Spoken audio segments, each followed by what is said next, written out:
My name is Patrick Treacy, and one of the things we're looking at today is a different means of providing anaesthesia for Radiesse. Radiesse is a compound that is injected normally in the subdermal layer down here, but one of the problems that we find with it is that it can begin to split the different layers of skin, causing a neuralgic type pain about a minute to 2 minutes after administration. Most patients will describe this as a pain going into the tooth or a pain going up the side of their head.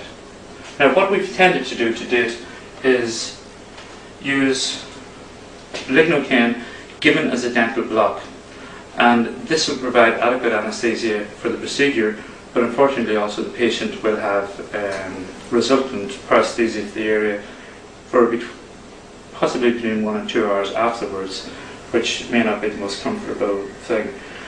What we've decided to do is to add lignocaine to the compound itself.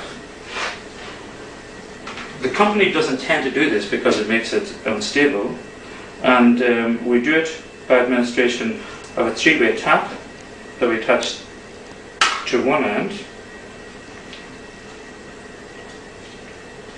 and on the other end we add in anaesthesia.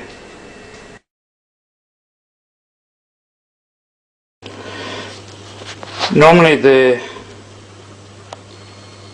things we need for this are a 3-way tap, some lidocaine, the Radiesse, and I use a 1 ml syringe. So what I normally would do is get a 1 ml syringe. Certainly if you can get a 2 or 3 ml syringe with a luer lock, well and good. Because we're doing the back of the hands, this time it's lignocaine. Normally what I do is I draw up about 0.15 ml.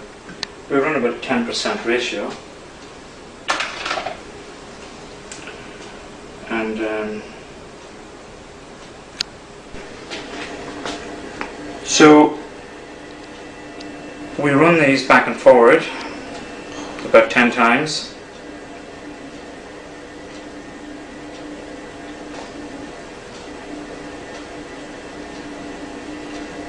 In the 2-way tap.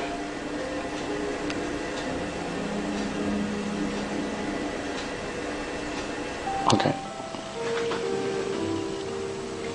Just give it a